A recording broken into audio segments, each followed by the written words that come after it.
இணையதளங்கள்ல தமிழ் எப்படி வளர்க்கலாம்னு சொல்றதுக்கு முன்னாடி, இணையதளத்திற்கு நாங்களாம் வந்ததே பெரிய விபத்து. தம்பிலாம் ஆரம்பிக்கும் போதே புறநானூறு பாட்டை சொன்னாரு. கேட்கும் போது ரொம்ப எனக்கு பயமா இருந்தது. ஏன்னா எனக்கு பள்ளிக்கூட ஞாபகம் வந்துருச்சு. +2 படிக்கும் போதெல்லாம் இங்க +2 அங்க இலங்கையில A லெவல்னு சொல்லுவாங்க. +2 எக்ஸாம் முடிக்கிறதுங்கிறது கிட்டத்தட்ட ஒரு மிகப்பெரிய போருக்கு போற மாதிரி. ரிசல்ட் வந்தோடனே நான்லாம் சைக்கிள் எடுத்துட்டு ப்ரௌசிங் சென்டர் போய் பிரிண்ட் அவுட் எடுத்துட்டு வரேன். மேக்ஸ்ல பார்த்தா ஜஸ்ட் பாஸ், 200க்கு ஒரு 100 மார்க் வாங்கியிருக்கேன், ஜஸ்ட் பாஸ். வீட்டுக்கு வேகமா வரேன், பக்கத்து வீட்டு பையன் முட்டி போட்டு நிக்கிறான். என்னடா சதீஷ் ஏன் முட்டி போட்டிருக்கேன்? அவன் சொல்றான், இல்ல மேக்ஸ்ல மார்க் கம்மின்னு எங்க அப்பா பனிஷ்மெண்ட் கொடுத்துட்டாருன்னா. எவ்வளோடா மார்க்குன்னு? 192. எனக்கு திக்குச்சு. 192க்கே முட்டினா நம்ம வெறும் 100 சில்ற. சரி சமாளிப்போம், உள்ள போவோம். உள்ள போன நேரா அந்த தண்ணி பாட்டில் எடுத்த கட்ட கட்ட கட்ட கட்டன்னு குடிச்சு அந்த பிரிண்ட் அவுட்டை வச்சுட்டேன். எங்க அப்பா அம்மாவும் எடுத்து ஒருத்தர் பாத்துக்கிட்டாங்க. அப்போ எங்க அம்மா பாசக்காரங்க, தமிழ் அன்னை இல்லவா, அம்மா சொல்றாங்க, பையன் நல்லா தான் எழுதியிருப்பான், எவனோ ஒரு குருடன் மார்க்கை தப்பா போட்டிருக்கான். எங்க அப்பா அப்படியே பாக்குறாரு, இருக்கட்டும். அம்மா அப்பவும் சொல்றாங்க, மகனே ராஜமோகா, நீ வேணா ரீவேல்யூஷன் ஒன்னு அப்ளை பண்ண, மார்க் நல்லா வந்துடும். எனக்கு அப்பதான் இன்னும் பயமா இருந்தது, வந்த மார்க்கும் போயிருமோ. நியாயப்படி நாம எழுதுனதுக்கு ஃபெயில் ஆயிருக்கணும், யாரோ ஒரு புண்ணியமா போனா போதும் கருணையின் அடிப்படையில் நான் பாசக்கி விட்டுருக்காரு. விடுவோமா, சமாளிக்கிறேன். மறுபடியும் தண்ணி பாட்டில் எடுத்து கடகடன்னு குடிச்சிட்டு, நான் கஷ்டப்பட்டு எழுதி வராத மார்க்கு 200 ரூபா ரீவேல்யூஷன் கட்டி வருவேன்னா என் பரம்பரை கசிங்க, அப்படி வேணாங்கிறேன் அப்படின்ட்டேன். அம்மாவும் அசந்துட்டாங்க. சரி பரவாயில்ல, மினிஸ்டர் கிட்ட ஒரு ரெக்கமெண்டேஷன் வாங்கிடலாம், ஏதாவது காலேஜ்ல சேர்த்தலாம். நீ மெரைன் இன்ஜினியரிங் படிக்கிறியா? அம்மாக்கு பாஸ் இருக்கும் இல்லையா, நாம மெரைன் இன்ஜினியரிங். வெட்டினரி சயின்ஸ் படிக்கிறியா? எங்க அப்பா கூப்பிட்டாரு. நீ யாருன்னு எனக்கு நல்லா தெரியும், நான் யாருன்னு உனக்கு தெரியும். ஏதோ விஸ்காம்னு ஒரு கோர்ஸ் இருக்குன்றாங்க, அது மாதிரி சின்ன கோர்ஸா சேர்ந்துக்க. நம்ம விடலையே, டோன்ட் அண்டர் எஸ்டிமேட் மீ அப்படி எனக்கு தெரிஞ்ச இங்கிலீஷ்ல பஞ்ச் டைலாக்லாம் பேசி அடம் பிடிச்சி சண்டை போட்டு வீட்டுல இருந்த சொத்து பத்தெல்லாம் வித்து நேரா போய் இன்ஜினியரிங் காலேஜில் சேர்ந்துட்டான் இந்த ராஜமோகன். சேர்ந்த 2வது நாளே தெரிந்து விட்டது, இந்த ஜென்மத்தில் நான் இன்ஜினியரே ஆவதற்கான எந்த வாய்ப்பும் இல்லை என தெரிந்து விட்டது. வேற என்ன செய்வோம், தமிழர்கள் சின்ன வயசுல இருந்து தமிழ் படிச்சோம், ஆனா அவ்வளவு ஆங்கில அறிவு எனக்கு பத்தாது. தெரியும் இங்கிலீஷ்ங்கிறது ஒரு சப்ஜெக்ட்னு தெரியும், எழுதா மார்க் வாங்குன்னு தெரியும். ஆங்கில படங்கள்ல இங்கிலீஷ்லலாம் எல்லாருமே அங்க வெளிநாடுகள்ல பிச்சைக்காரன் கூட இங்கிலீஷ் தான் பேசுவாங்கிறது எனக்கு படம் பார்த்து தான் தெரியும். அப்படி பார்த்தா நம்மள கொண்டு போய் ஒரு படிப்புல விட்டோம்னா எப்படி? நான் ஒரே ஒரு நாளுக்காக காத்திருந்தேங்க. என்றாவது ஒரு நாள் இந்த உலகத்திற்கு என்னுடைய தமிழ் திறமையை காட்ட முடியும்னா அந்த கல்ச்சுரல்ஸ்னு ஒரு நாள் வரும், ஆண்டு விழா, அதுக்காக காத்திருந்தாங்க. ஒரு வருடம் முழுக்க காத்திருந்த அந்த நாள் வந்தது. ஓடோடி சென்று இதே மாதிரி ஒரு அருமையான அரங்கம், அங்க இப்படி எல்லாரும் கூடியிருக்காங்க. ஒரு 10 பேர் வந்திருப்பாங்க, பரிசு வாங்கிடலான்னு போய் பேர் கொடுக்க போறாங்க. 48 பேர் வந்திருக்கான். இந்த படிக்கிற பசங்களாம் படிப்போடு விடக்கூடாது, அங்கேயும் நம்ம உசுர வாங்குவாங்க.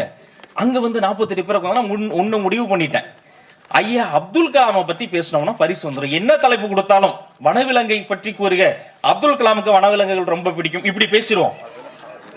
ஒரு திட்டமிடல் உட்கார்ந்துருக்கேன். என் லாட் நம்பர் 45. எனக்கு முன்னாடி பேசின 44 பேரும் அப்துல் கலாமை குறித்து பேசிவிட்டாரு. இனி ஐயாவே பேசினாலும் அவருக்கான மதிப்பெண்ணும் பரிசோ கிடைக்காது. என்ன செய்யறது?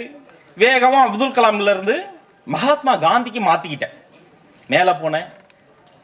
பொதுவாக பேச்சாளர்கள் பேசும்போது தம்பி, அருமை தம்பி டூடுக்கி கூட கவனிச்சிருப்பீங்க, ஆரம்ப அட்டகசமா இருக்கும். நடுவர் அவர்களை புறநானூற்றில் அந்த பலரசத்தை பிழிந்து பினிஷிங் பாத்தீங்கன்னா இந்தியன் கிரிக்கெட் டீம் பேட்ஸ்மேன் மாதிரி இருக்கும். முடிக்கும் போது டபடபடன்னு முடிச்சுட்டு போயிடுவாங்க.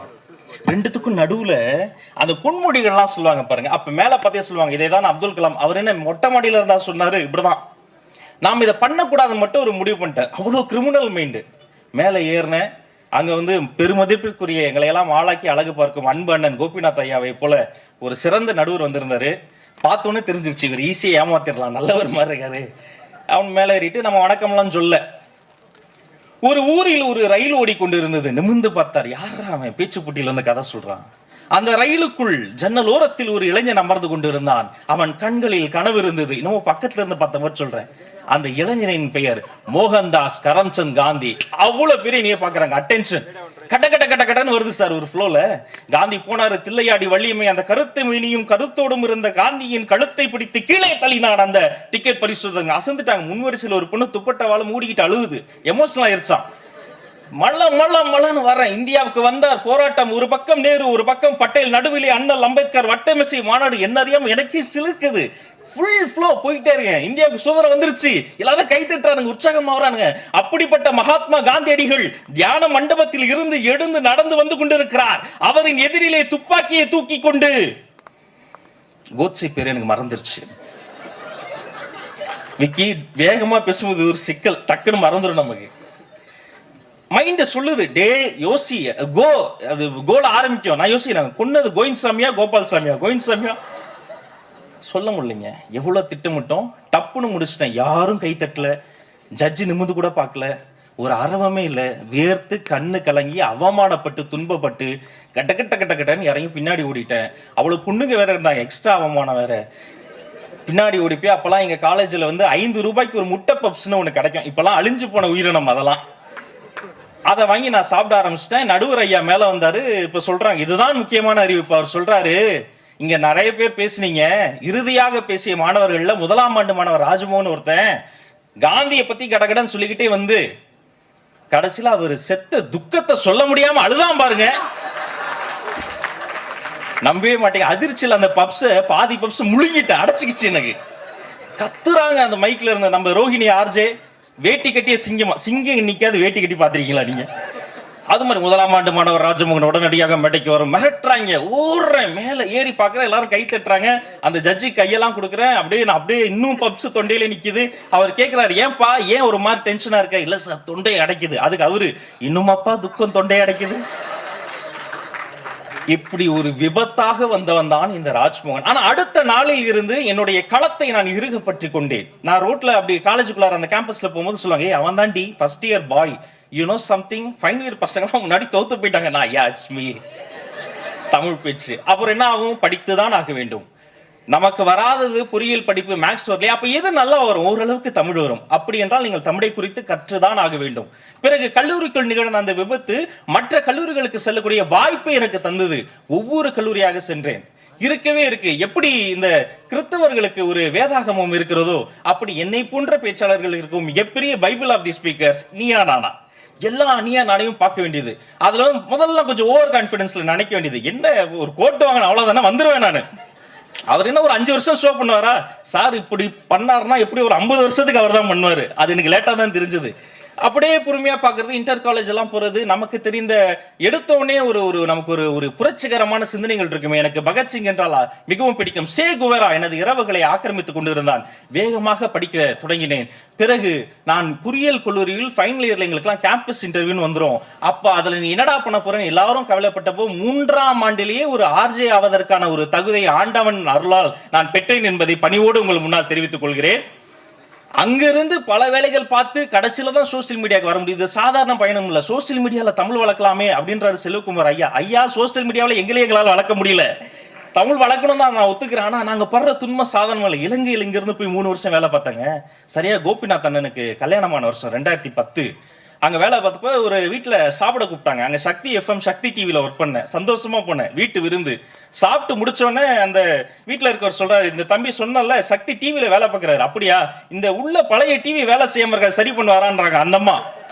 அதோட விட்டா பரவாயில்ல, உட்கார வச்சு எல்லா சேனலையும் திட்டுறாங்க. ஏன் தம்பி, சாயந்தரம் 6 மணிக்கு மேல எல்லா சீரியலும் இப்படி அழுகுறாங்களே, இதெல்லாம் இது ஒரு நல்ல குடும்பத்துக்கு அழகா? நான் என்னமோ 6 மணிக்கு மேல உட்காந்து எல்லாரையும் அழ சொன்ன மாதிரி. அப்பா ஒரே ஒரு வரி சொன்னாங்க, எல்லாத்தையும் சொல்லிட்டு, தம்பி எங்க பொண்ணுக்கு மூத்தவர் இருக்கா பாருங்க, ரொம்ப சுட்டி நல்ல பொண்ணு, ஒரு நல்ல மாப்பிள்ளை பாருங்கன்னாரு.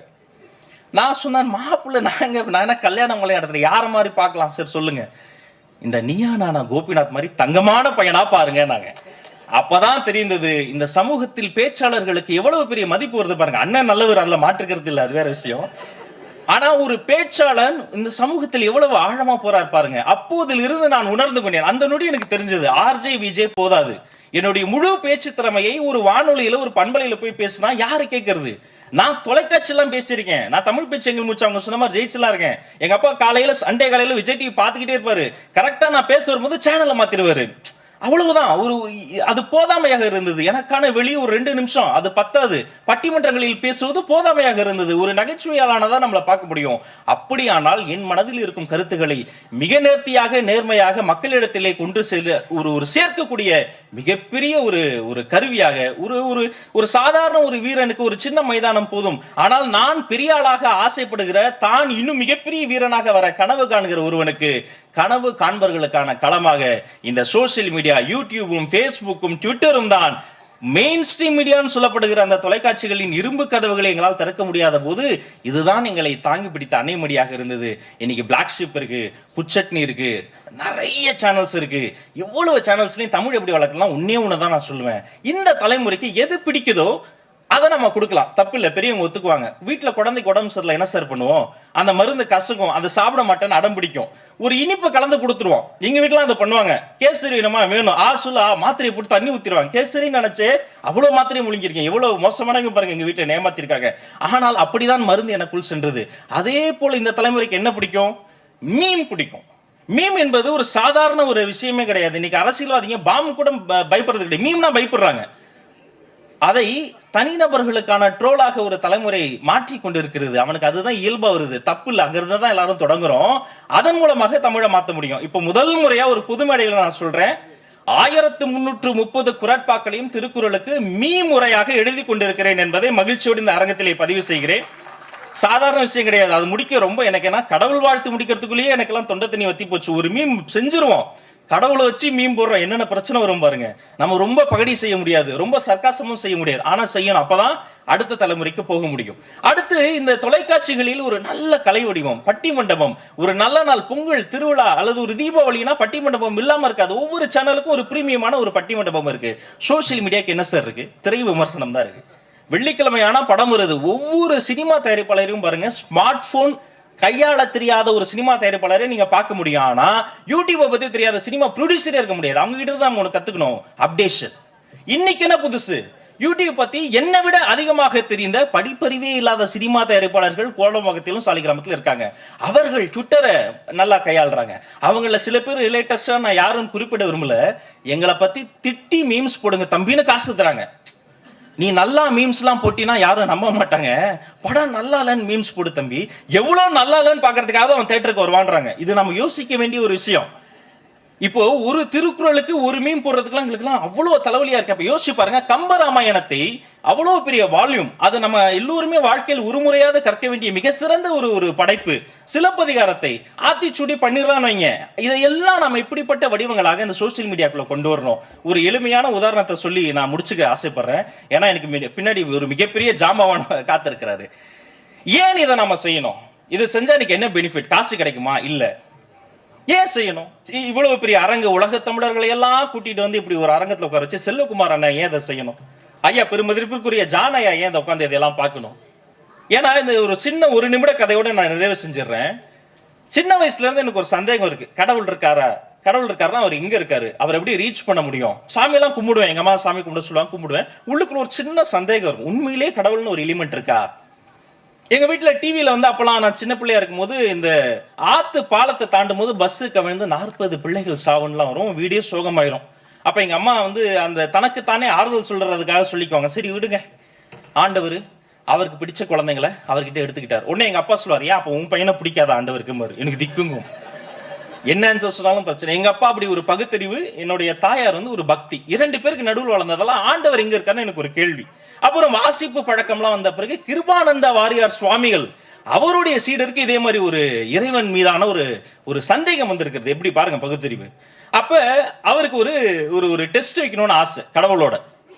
முருகா நீ இருக்கிறது உண்மையா இருந்தா நம்ம ஒரு டீல் வச்சுக்குவோம். என் வீட்டு தோட்டத்துல இருக்கு பாரு வாழை மரம், அது வச்சது வேஸ்ட், ஒண்ணும் இல்ல, எவ்வளவு தண்ணி ஊத்தினேன், எவ்வளவு உரம் விட்டுட்டேன், ஒன்னும் வளரவே இல்லை. நீ இருக்கிறது உண்மையா இருந்தா இந்த காயே காய்க்காத வாழை மரத்துல இருந்து நிறைய வாழைப்படம் வரணும் ஒரு டீலை போட்டுறாரு. சாமியை கும்பிட்டுக்கிறாரு, ஒரு வேண்டுதலை வச்சிடறாரு. தெய்வாதீனமா தற்செயலா விஞ்ஞானமா தெரியலீங்க, அதுவரை பருவம் தவறி மழையே பெய்தது இல்லை அந்த ஊரில். பருவம் தவறிய ஒரு திடீர் மழை பெய்தது. திடீர் மழையில் அந்த வாழை மரம் நன்கு வளர்ந்தது. 14 நாட்களில் வாழை மரத்தின் வளர்ச்சி 2 மடங்கானது. பூ பூத்தது, காய் காத்தது, கனிந்தது. வாழைப்பழங்கள் அதில் அப்படியே விளைஞ்சு நிக்க அந்த தெருமுழுக்க வாழைப்பழ வாசமா. எல்லாரும் இவரை பாராட்டுறாங்களாம். இவருக்கு உள்ளுக்குள்ள என்ன சந்தோஷம்னா, முருகர் நம்ம பேச்சு கேட்டுட்டார், முருகர் இருக்கிறது உண்மை, இவருக்கு ஏதாவது பண்ணணும்னு சொல்லிட்டு ஒரு பெரிய தாம்பூலத்தட்டை எடுத்து ஒரு வாழைத்தாரை வெட்டி, வாழைத்தார் தான் தெரிஞ்சிருக்கும், 100கணக்கான பழங்கள் இருக்கும், அந்த வாழைத்தாரை வெட்டி ஒரு தாம்பூலத்தட்டில் வச்சு பொன்னாடைய போத்தி வேலைக்காரனை கூப்பிட்டு முருகன் சந்நிதியில் இதை கொடுத்துரு அப்படின்ட்டு நிம்மதியா தூங்க போறாரு. அன்னைக்கு நைட்டு அவர் கனவுல சாமி வர்றார். அப்படி சிஜியில் வந்து நிற்கிறார் பாகுபலி மாதிரி முருகப்பெருமான். இவர் பண்ணையார் பார்த்தோன்னா அப்படியே அதிர்ச்சி, மாண்புமிகு இதே தெய்வம், எனது அருமை கடவுளே அவர் நிறுத்துன்ற டைமில் எனக்கு இதெல்லாம் பண்ணக்கூடாது, வந்த வேலையை சொல்லிடுறேன். மகனே, நீர் எனக்கு கொடுத்து அனுப்பிய ஒரு வாழைப்படம் எனக்கு வந்ததுன்னு சொல்லிட்டு முருகர் காணாம போயிடுறாரு. பண்ணையாருக்கு மறுபடியும் எழுந்த உடனே சந்தேகம், என்னடா 100 பழம் கொடுத்தா 1 பழம் தான் வந்துச்சுன்றாரு, முருகர் ஒருவேளை தமிழ்நாடு கவர்மெண்ட்ல எதுவும் வேலை பார்க்கறாரா?